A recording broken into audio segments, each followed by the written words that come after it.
Class के पहले ही दिन देश में सबको उनके नंबर्स के हिसाब से स्पिरिट बीस्ट यानी लड़ाकू जानवर बांटे जा रहे थे। क्लास टॉपर और हमारी क्लास मॉनिटर लियू शियाओयान ने बिना सोचे समझे सबसे ताकतवर एसएसएस रैंक की हेवनली सिल्वर स्नेक को चुना और सबसे लास्ट आने वाले मुझे मिली एक बेकार सी एफ रैंक की ब्लैक बेयर यानी काला भालू। लेकिन किसे पता था कि कुछ ही दिनों बाद दुनिया में महाहिंदू की कयामत आने वाली थी। उस 0 से 50 डिग्री नीचे की कड़कड़ाती ठंड में उस वीआईपी सफेद सांप की ग्रोथ धीमी होने के कारण वो पहले ही दिन ठिठुर कर मर गई, जबकि मेरे भालू ने अपनी ठंड से बचने की जादुई शक्ति मेरे साथ शेयर करके मुझे बचा लिया। इसी जलन में आकर शियाओयान ने बाकी स्टूडेंट्स के साथ मिलकर मुझ पर हमला किया, मेरे भालू को मार डाला और मेरे सामने ही उसका मांस पकाकर खा गए। मैं तड़पते हुए मर गई, लेकिन जब मेरी आंखें दोबारा खुली तो मैं उसी क्लासरूम में स्पिरिट बीस्ट चुनने वाले दिन वापस लौट चुका था। जैसे ही मैं अपने उसी पुराने ब्लैक बेयर को उठाने बढ़ा, शियाओयान अचानक चिल्लाई कि रुको, ये सफेद सांप तुम्हारा है और भालू मुझे दे दो। पूरी क्लास सन्न रह गई। वो चालाक लड़की भी मेरी तरह टाइम ट्रैवल करके अतीत में आ चुकी थी और पिछली मौत से डरकर इस बार मेरा भालू छीनना चाहती थी। उसने क्लास के सामने नाटक किया कि वो मेरा भला कर रही है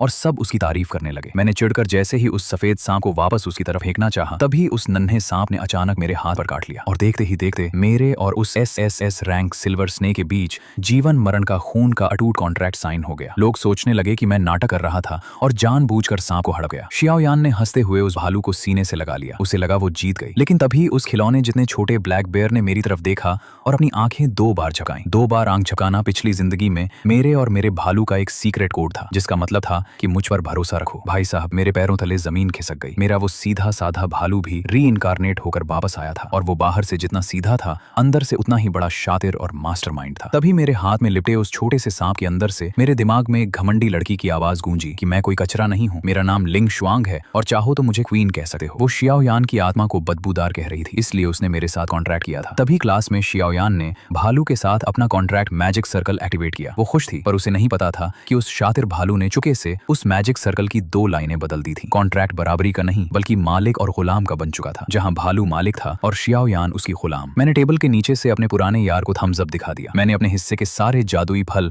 अपनी इस नखरेबाज सांप लिंग शुआंग को खिला दिए, क्योंकि अगर वो इस बार भी पहले दिन मरी तो खून के कॉन्ट्रैक्ट की वजह से मैं भी मारा जाऊंगा। मैं उसे लेकर जैसे ही क्लास से बाहर निकलने लगा, तभी शियाओयान ने अपना आधा शरीर मेरे सामने अड़ा दिया और मेरे कान के पास आकर एक ऐसी खौफनाक बात कही जिसने मेरे होश उड़ा दिए। आखिर शियाओयान ने ऐसा क्या कहा, जानने के लिए अभी सब्सक्राइब करें और कमेंट में पार्ट 2 जरूर लिखें।